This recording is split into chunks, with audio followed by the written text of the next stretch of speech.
এক নায়িকার জন্যই 3 নায়িকা সরে গেলেন নতুন ছবি থেকে। ঢালিউডে নারী কেন্দ্রিক গল্পের সিনেমা খুব একটা হয় না। ইন্ডাস্ট্রির সূচনা লগ্নে নারী শিল্পীরা প্রাধান্য পেলেও বিগত বছরগুলোতে ভারতের সাউথ ইন্ডাস্ট্রি ঘরানার গল্পের চলচ্চিত্র নির্মাণের ফলে নারী শিল্পীরা গুরুত্ব হারাচ্ছেন। যদিও দক্ষিণী সিনেমায় নয়নতারার মতো লেডি সুপারস্টার রয়েছে, কিন্তু দেশের নির্মাতারা নায়িকা প্রধান সিনেমা নির্মাণে অজানা কারণে উৎসাহবোধ করেন না।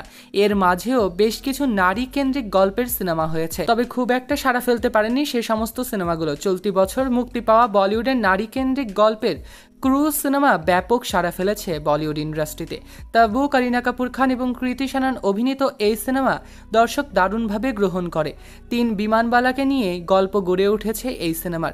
ক্রু দেখে অনুপ্রাণিত হয়ে দেশের আলোচিত চলচ্চিত্র নির্মাতা অনন্য মামুনও এমন সিনেমা নির্মাণের স্বপ্ন দেখেন, কিন্তু শাকিব খান ও বলিউডের সোনাল চৌহান অভিনীত মুক্তি প্রতীক্ষিত দরদের পরিচালককে আশাহত করেন ঢাকাই সিনেমার একাধিক তারকারা।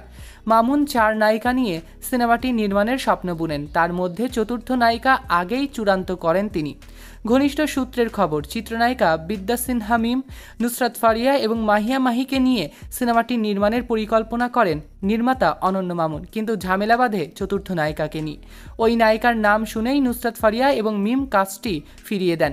আগেই চূড়ান্ত হওয়া চতুর্থ নায়িকার সঙ্গে নাকি স্ক্রিন শেয়ার করতে আপত্তি রয়েছে বিদ্যা সিনহা মিম এবং নুসরাত ফারিয়া, কারণ মিম এবং ফারিয়াদের আলাদা এক দর্শক শ্রেণী রয়েছে, তারা নিজেদের সমতুল্য কারোর সঙ্গেই স্ক্রিন শেয়ার করতে চান। মিম, মাহি এবং ফারিয়ার একসঙ্গে স্ক্রিন শেয়ার করতে কোনো আপত্তিই নেই, তবে আর কাউকে যদি নায়িকা হিসেবে নেওয়া হয় তাহলে তাদের সঙ্গে মানানসই কাউকে নিতে হবে, সাফ জানিয়েছেন এই তারকারা।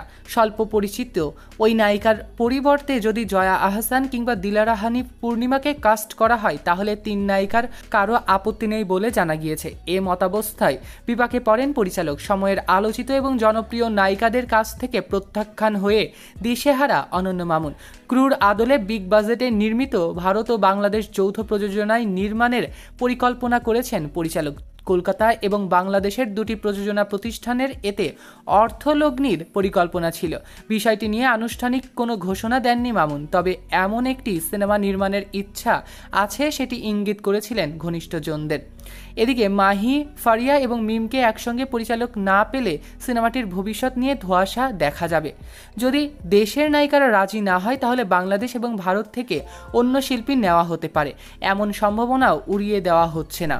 তবে সবকিছুই নির্ভর করছে প্রযোজনা প্রতিষ্ঠানের ওপর। পরিচালকের 4 নায়িকার গল্পের স্বপ্নের সিনেমার ভবিষ্যৎ কী হবে তা সময় বলবে। সৈকত আহমেদ নূর, সেলিব্রিটি লাইফলাইন।